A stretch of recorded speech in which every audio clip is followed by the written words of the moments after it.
اللہ نے اپنی رضا کا علم رسول کریم صلی اللہ تعالی علیہ وسلم پر اتارا اور وہ علم عالم انسانیت کو دیا، اور علم ایک ایسی دولت اور ایسی نعمت ہے کہ جس کی بنیاد پر اللہ نے انسانیت کو مسجود ملائک بنایا ہے۔ حضرت آدم علیہ السلام کو فرشتوں کے سامنے کیا،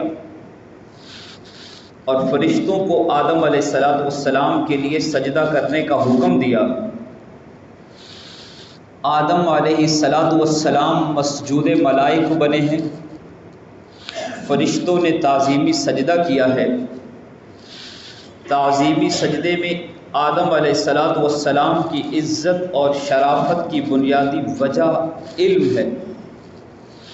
وَعَلَّمَ آدَمَ الْأَسْمَاءَ كُلَّهَا، ہم نے آدم علیہ السلام کو ان تمام چیزوں کے ناموں کا علم عطا فرمایا، اور پھر ان سے پوچھا تو انہوں نے وہ جواب دیا، ان کے نام بتائے۔ ہم نے آدم علیہ السلام کو فوقیت عطا فرمائی، اور تمام ملائکہ کو حکم دیا کہ وہ آدم علیہ السلام کو سجدہ کریں۔ اللہ نے یہ علم نبوت، یہ علم الہی وحی کی صورت میں ہر دور میں ہر نبی پر نازل کیا ہے، اور ہر پیغمبر اپنی قوم کو جہالت کے اندھیروں سے نکلنے کا علم وحی کی صورت میں عطا کرتا ہے۔ ہر پیغمبر اللہ کی تعلیمات اور ہدایات کو لوگوں تک پہنچاتا ہے تاکہ لوگ جہالت کے اندھیروں سے نکلیں۔ جب لوگ جہالت کے اندھیروں سے نکلتے ہیں انہیں شعور ملتا ہے، تو اس شعور اور آگاہی کی روشنی میں وہ اپنی منزل کا تعین کرتے ہیں، اور انبیاء و رسل کی بتائی ہوئی تعلیمات پر عمل کرتے ہیں۔ اس عمل کرنے کے نتیجے میں اللہ انہیں جنت عطا فرماتے ہیں اور منزل مقصود تک پہنچاتے ہیں۔ رسالت مآب صلی اللہ تعالی علیہ وسلم نے جس معاشرے میں آنکھ کھولی ہے، وہ معاشرہ جہالت کے اندھیروں میں ڈوبا ہوا تھا۔ جن کے پاس علم تھا ان کا علم بھی جہالت کے پردوں میں چھپ چکا تھا، اور وہ اپنی قدر کھو چکے تھے۔ امام الانبیاء صلی اللہ علیہ وسلم لوگوں کی حالت زار کو دیکھتے ہیں اور ورطہ حیرت میں مبتلا ہو جاتے ہیں۔ پریشانی کے عالم میں رحمت عالم صلی اللہ علیہ وسلم زاد راہ لیتے ہیں اور مکہ سے نکلتے ہیں۔ چلتے چلے گئے، پہاڑ پر چڑھتے ہوئے بلندی پر ایک غار آئی۔ رسول کریم صلی اللہ تعالی علیہ وسلم اس غار میں گئے اور وہاں بیٹھ کر غور و فکر کرنے لگے، ذکر و فکر کرنے لگے، یہاں تک کہ کئی دنوں کا زاد راہ لیتے ہیں اور اس غار میں چلے جاتے ہیں اور وہاں اللہ کی عبادت کرتے ہیں، اور اللہ کے پیغام کو کس انداز سے ان جہالت زدہ معاشرے میں پھیلایا جائے۔ یہ لوگ جو علم اور عرفان کی دنیا سے دور ہو چکے ہیں، کس طرح انہیں علم عطا کیا جائے اور انہیں اللہ کے قریب کیا جائے۔ علم معلومات کا نام نہیں ہے، علم وہ خزانہ ہے جس سے رب کی پہچان ہوتی ہے۔ علم معرفت الہی کا نام ہے۔ رسول کریم صلی اللہ علیہ وسلم اسی غور و فکر میں ہیں۔ آپ صلی اللہ علیہ وسلم ان راستوں پر چلے جہاں آج بھی چلنا مشکل ہے، لوگ وہاں جانے کی ہمت نہیں کرتے، لیکن امام الانبیاء صلی اللہ علیہ وسلم وہاں گئے، اور آپ صلی اللہ علیہ وسلم کے قدموں نے غار حرا کے راستے میں ان سنگ ریزوں پر جو قدم نبوت کے لگے ہیں، آپ کے نبوی قدموں نے ان راہوں میں خوشبختی کے سندور بھر دیے۔ قیامت تک اہل ایمان آتے رہیں گے اور ان راہوں پہ چلتے رہیں گے، ورنہ کون جانتا غار حرا کو، اور کون جانتا اس پہاڑ کو، اور کون وہاں جاتا۔ لیکن مصطفیٰ کریم وہاں گئے تو اللہ نے اس کی قسمت بدل دی، اور اللہ نے اس کو قیامت تک کے لیے لوگوں کی محبت کا مرکز بنا دیا۔ آج جو بھی بیت اللہ کی زیارت کے لیے یا حرمین کے سفر کے لیے جاتا ہے تو وہ غار حرا میں جاتا ہے، اس لیے کہ یہاں امام الانبیاء صلی اللہ علیہ وسلم تشریف لایا کرتے تھے اور یہاں بیٹھا کرتے تھے۔ رسالت مآب صلی اللہ علیہ وسلم وہاں بیٹھے ہوئے ہیں، اور زندگی کی 40 سال جب پورے ہونے کو آ رہے ہیں، 40ویں دہلیز پر جب قدم رکھا تو یکایک اچانک غار حرا نور سے منور ہو گئی۔ امام الانبیاء صلی اللہ علیہ وسلم نے دیکھا کہ آپ کے سامنے ایک فرشتہ کھڑا ہے، انسانی شکل میں جبرائیل امین تشریف لا چکے ہیں، اور جبرائیل امین نے رسالت مآب صلی اللہ علیہ وسلم کو اپنی آغوش امانت میں لے لیا، اپنے بازو میں لے لیا، اور بازو میں لے کر دبایا اور بھینچا، یہاں تک کہ آپ صلی اللہ علیہ وسلم درد کی شدت محسوس کرنے لگے۔ پھر چھوڑا اور عرض کی، اقرأ بسم ربک الذی خلق خلق الانسان من علق اقرأ وربک الاکرم الذی علم بالقلم۔ قرآن کی یہ پہلی 5 آیات نازل ہوئی، سورہ علق کی آیات نازل ہو رہی ہیں، نزول ہو چکا ہے، اور آج امام الانبیاء صلی اللہ علیہ وسلم جو آج سے پہلے محمد بن عبداللہ تھے، آج ان کے سر پر نبوت کا تاج سجا دیا گیا، اور انہیں ختم نبوت کے تاج سے رب العالمین نے انہیں منور کیا، اور آج کے بعد وہ محمد الرسول اللہ کی پہچان عطا کر دی گئی۔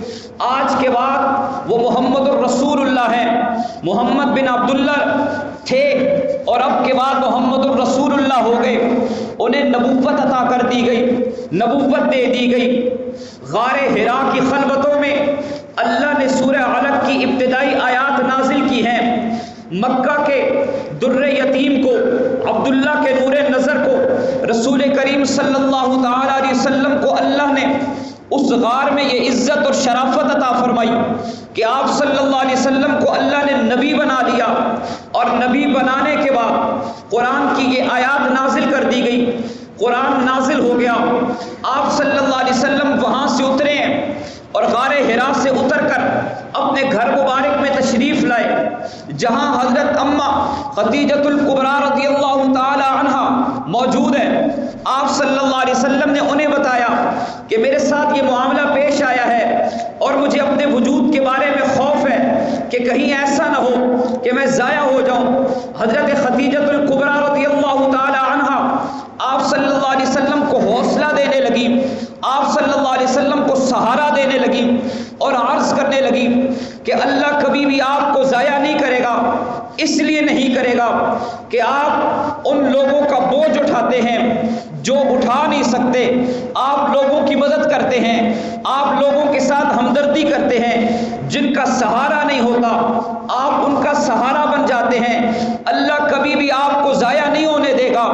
آپ صلی اللہ علیہ وسلم نے اماں خدیجۃ الکبریٰ کو وہ الفاظ سنائے جو جبرائیل امین کے ذریعے اللہ نے نازل کیے تھے، وہ الفاظ قرآن تھا، اور قرآن کے الفاظ اللہ نے لوح محفوظ سے جبرائیل امین کے ذریعے سب سے پہلے محمد الرسول اللہ کے قلب پر نازل کیے، اور قلب اطہر کے بعد لسان نبوت سے قرآن اگر اس کائنات میں کسی نے سب سے پہلے سنا ہے تو یہ عزت اور شرافت کسی مرد کو حاصل نہیں ہوئی، بلکہ اللہ نے یہ عزت اور شرافت ایک عورت ام المؤمنین سیدہ خدیجۃ الکبریٰ کے حصے میں رکھی ہے کہ اللہ نے جو قرآن نازل کیا وہ قرآن نزول کے بعد سب سے پہلے حضور کی زبان سے کسی نے سنا ہے تو وہ حضرت خدیجہ الکبریٰ ہیں۔ حضرت خدیجہ الکبریٰ کے پاس وہ سماعتیں ہیں، وہ کان ہے جنہوں نے قرآن کے الفاظ سب سے پہلے سنے ہیں۔ حضرت خدیجہ الکبریٰ کے پاس وہ نگاہیں ہیں، وہ آنکھیں ہیں، وہ بصارت ہے کہ جنہوں نے مکہ کے در یتیم کو، عبداللہ کے نور نظر کو، محمد بن عبداللہ کو محمد الرسول اللہ بننے کے بعد سب سے پہلے دیکھا ہے۔ امام الانبیاء کا دیدار جس شخصیت نے نبی بننے کے بعد نبی کی حیثیت سے ایمان کی حالت میں سب سے پہلے کیا، وہ حضرت خدیجہ الکبریٰ رضی اللہ تعالی عنہا ہے۔ اللہ نے قرآن نازل کر دیا، اور قرآن کا آغاز کیا ہے؟ اللہ نے آج اسلام کی پہچان کرا دی ہے۔ پہچان کیا ہو رہی ہے؟ کائنات میں جتنے بھی مذاہب ہیں، کسی مذہب کی بنیاد علم نہیں ہے، کسی مذہب کی بنیاد تعلیم نہیں ہے، کسی مذہب کی بنیاد تعلم نہیں ہے۔ اسلام وہ واحد مذہب ہے۔ اسلام کو دیگر ادیان باطلہ میں یہ امتیازی شرف حاصل ہے کہ جب اسلام کا آغاز ہو رہا ہے، جب محمد الرسول اللہ کی بعثت ہو رہی ہے، تو سب سے پہلے جس چیز کی پہچان کرائی گئی، جس چیز کا علم دیا گیا، اللہ نے علم کی بنیاد عطا فرمائی۔ 2 دفعہ یہ حکم دیا، اقرا، پڑھیے، اور پھر اس کے بعد تحریر کے ساتھ قلم کے احکامات نازل ہوئے۔ پھر اس کے بعد انسانیت کی تخلیق کا مقصد بتایا کہ انسان کو وجود اس لیے عطا کیا ہے کہ وہ اپنے رب کی پہچان کر سکے۔ فرمایا اقرا بسم ربک الذی خلق الانسان من علق اقرا وربک الاکرم الذی علم بالقلم علم الانسان ما لم یعلم۔ یہ پہلی آیات ہیں قرآن کی جو نازل ہوئی ہیں۔ اسلام کا یہ طرہ امتیاز رہا ہے کہ اسلام کا آغاز، اسلام کی بنیاد، اسلام کی شروعات علم سے ہوئی ہے۔ اور اسلام کی جو بنیاد ہے 2 چیزوں پہ قائم ہے، ایک ایمان اور ایک عمل۔ ایمان کا تعلق دل کے ساتھ ہے، عمل کا تعلق وجود کے ساتھ ہے۔ اعمال کریں گے تو آپ کو مسلمان سمجھا جائے گا۔ اگر دل میں اللہ کی توحید ہے، پیغمبر کریم کی ختم نبوت ہے، قرآن کی صداقت پر یقین کامل ہے، اللہ کی غیوبات پر، فرشتوں پر، تقدیر پر، انبیاء و رسل پر، ان کی کتابوں پر، ان کی تعلیمات پر یقین ہے، تو یہ دل کی کیفیت ایمان کہلاتی ہے۔ ایمان اور عمل یہ 2 بنیادیں ہیں جس پر اسلام کا وجود قائم ہے، جس پر مسلمان ترقی کرتا ہے۔ اور ایمان اور عمل کی بنیاد ایک ہے جسے علم کہتے ہیں۔ علم ہوگا تب پتہ چلے گا ایمان کا تقاضا کیا ہے، علم ہوگا تب پتہ چلے گا ایمان چاہتا کیا ہے، علم ہوگا تب پتہ چلے گا حلال اور حرام میں تمیز کیسے ہوگی۔ اور علم کی بنیاد پر عمل ہے، علم کی بنیاد پر ایمان ہے۔ یہ 2 روشنیاں ہیں، جن 2 روشنیوں کو دیکھ کر مسلمان ترقی کی منازل طے کرتے ہیں۔ یہ 2 روشنیاں ہیں جن کو دیکھ کر مسلمان دنیا میں اپنا طریقہ متعین کرتے ہیں، اپنی پہچان کراتے ہیں۔ ایک روشنی کا تعلق اندر سے ہے، ایک روشنی کا تعلق باہر سے ہے، ایک ایمان کی روشنی ہے، ایک عمل کی روشنی ہے۔ مسلمان جب ان 2 روشنیوں سے اپنے آپ کو آراستہ اور پیراستہ کر لیتا ہے، اللہ اسے دنیا میں بھی عزت عطا کرتے ہیں، اللہ اسے آخرت میں بھی عزت اور شان و شوکت عطا کرتے ہیں۔ یہ وہ بنیاد ہے کہ جب اس بنیاد کو دیکھا کرتا ہے کوئی سلیم الفطرت انسان، جب اس بنیاد کو دیکھتا ہے، ایمان اور عمل کے ساتھ آراستہ مسلمان کو دیکھتا ہے، وہ ساری کائنات کو چھوڑ کر ایمان اور عمل والے مسلمان کا اس کا پیچھا کرتا ہے، اس کی زندگی کو اپنانے کی کوشش کرتا ہے، اس کے ساتھ تعلق بنانے کی کوشش کرتا ہے، اس کی راہ پر چلنے کی کوشش کرتا ہے۔ امام الانبیاء صلی اللہ علیہ وسلم نے جب مکہ میں دعوت دی دین کی، تو آپ صلی اللہ علیہ وسلم نے ایمان اور عمل کی بنیاد پر لوگوں کو علم کی دولت سے منور کیا ہے۔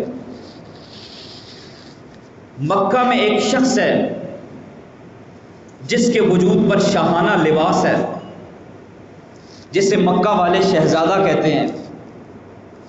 200 درہم کا جوڑا ایک دن میں وہ زیب تن کرتا ہے، اور جہاں سے گزرتا ہے دائیں اور بائیں، آگے اور پیچھے خدام اور نوکر چلتے ہیں، اور اس کے چلے جانے کے بعد لوگ انگلیاں اٹھا کے کہتے ہیں دیکھو یہ عزت اور شان و شوکت کے ساتھ خوبصورت رانا، یہ خوبصورت شکل و صورت والا جوان جو گزر رہا ہے، اسے مصعب بن عمیر کہا کرتے ہیں۔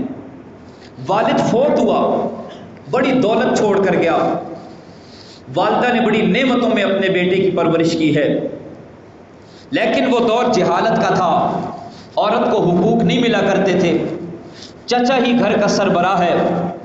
رسالت مآب صلی اللہ علیہ وسلم نے اسلام کی صدا بلند کی، حضرت مصعب بن عمیر کی سماعتوں میں ایمان اور عمل آپ صلی اللہ علیہ وسلم کے نور نبوت کی کرنیں ٹکرائی ہیں، اور سلیم الفطرت انسان ہے، وہ ایمان اور عمل کی طرف، آپ صلی اللہ علیہ وسلم کے علم کی طرف مائل ہونے لگے۔ لیکن علم کو قبول کرنے میں، ایمان کو قبول کرنے میں جو رکاوٹ ہے، وہ رکاوٹ یہ ہے کہ معاشرہ، قوم، والدین، گھر والے، عزیز و اقارب سارے کے سارے کافر ہیں، اور اگر انہیں پتہ چلا کہ مصعب نے کلمہ پڑھ لیا ہے تو وہ مصعب کو شاید زندہ نہیں چھوڑیں گے۔ لیکن مصعب بن عمیر امام الانبیاء صلی اللہ علیہ وسلم کے پاس آتے ہیں، اور آ کر رسول کریم صلی اللہ علیہ وسلم کے ہاتھ پر ہاتھ دے کر ایمان قبول کر لیتے ہیں۔ دار الندوہ میں ایمان قبول کیا، لیکن پھر ایمان کو چھپا لیا، کچھ عرصے تک ایمان کو چھپایا۔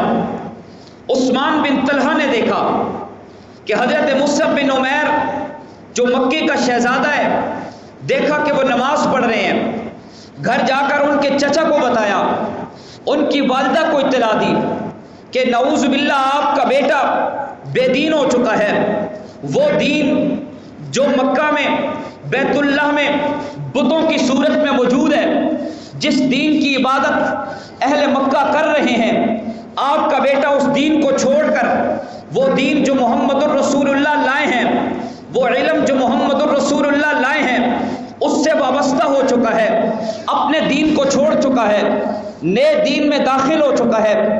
چچا نے حضرت مصعب بن عمیر کو بلایا اور کہا کہ مصعب جانتے ہو یہ تیری عزت، یہ تیری شان و شوکت، یہ تیرے خدام، یہ تیرے دائیں اور بائیں نوکر اور چاکر، اور یہ تیری وجاہت، یہ تیرا مقام اور مرتبہ تیرے باپ کی وجہ سے تھا۔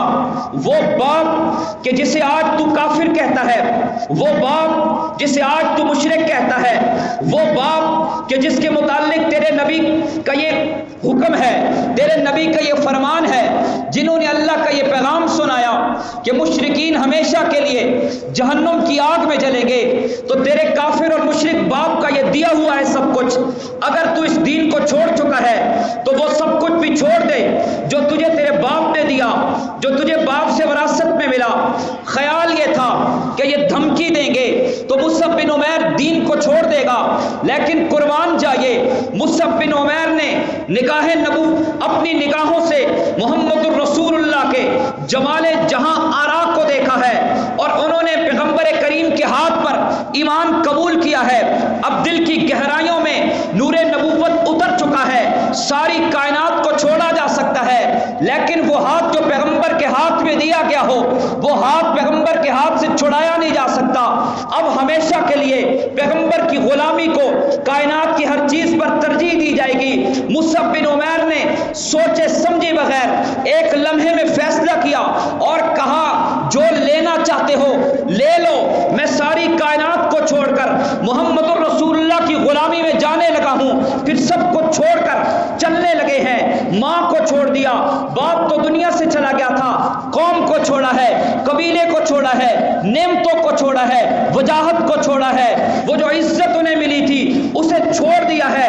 جب جانے لگے تو چچا نے غصے میں آ کر کہا کہ مصعب تیرے وجود پر جو لباس ہے 200 درہم کا لباس جو مکہ میں کوئی نہیں پہنتا ہم تجھے پہناتے ہیں، جو تیرے وجود پر لباس ہے یہ لباس بھی تجھے تیرے باپ کی طرف سے ملا ہے، اگر جانا ہے تو یہ لباس بھی یہاں پہ اتار کے جا۔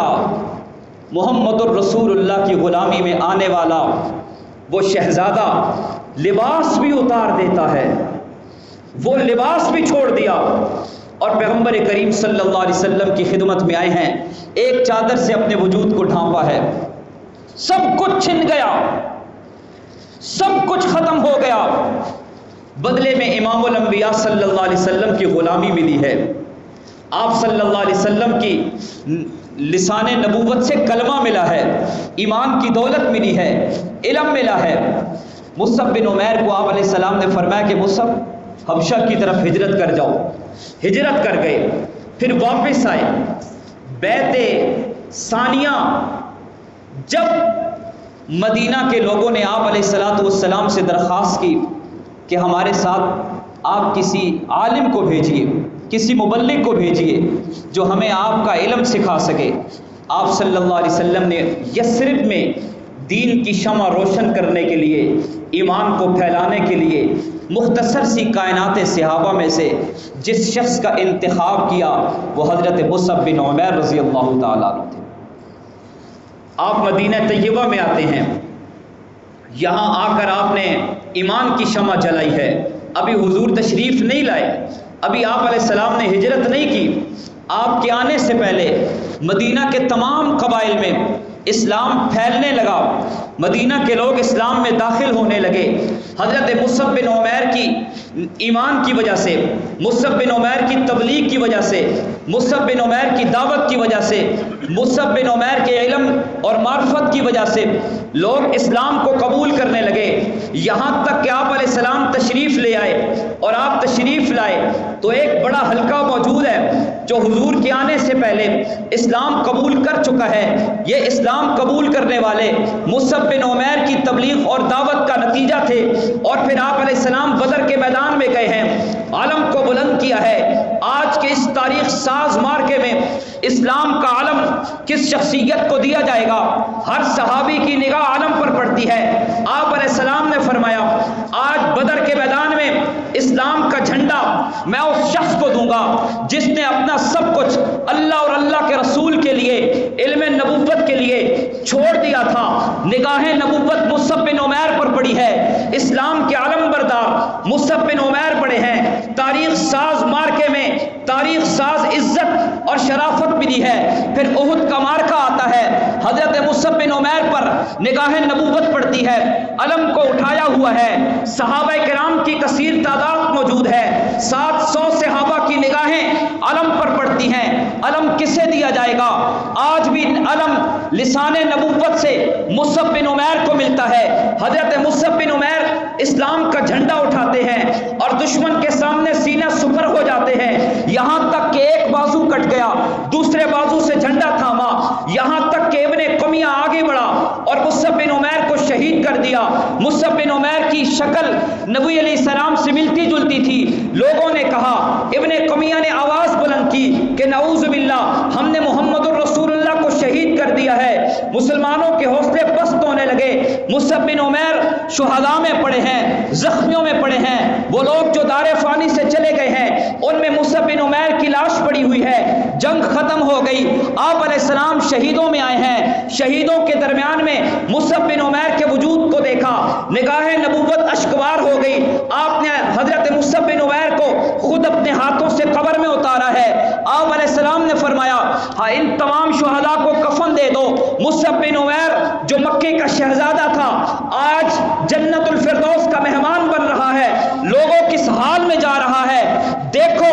تصور کی دنیا سے احد کے دامن میں مصعب بن عمیر کو ایک لمحے کے لیے دیکھنا، جو سب کچھ چھوڑ کے آیا تھا، جسے سب کچھ ملا ہوا تھا سب کچھ چھوڑا ہے، ایک کفن کی چادر ہے جو اگر سر پہ ڈالی جاتی ہے پاؤں ننگے ہو جاتے ہیں، پاؤں پہ ڈالی جاتی ہے سر ننگا ہو جاتا ہے۔ لوگوں نے کہا یا رسول اللہ مصعب کے پاس تو ایک چھوٹی سی چادر ہے، اس کے سوا مصعب کے پاس کچھ بھی نہیں ہے، مصعب بن عمیر کی کل کائنات کی چادر ہے، سر کو ڈھانپیں تو پاؤں ننگے، پاؤں کو ڈھانپیں تو سر ننگا۔ آپ علیہ السلام نے فرمایا کہ میرے صحابی میرے پیارے مصعب بن عمیر کو سر ڈھانپ دو اور پاؤں پہ گھاس ڈال دو، اس انداز میں مصعب بن عمیر جنت الفردوس کا مہمان بن رہا ہے۔ وہ علم کشوں کا ملنا، وہ نشاط غم کے سائے، کبھی رو پڑے تبسم کبھی زخم مسکرائے۔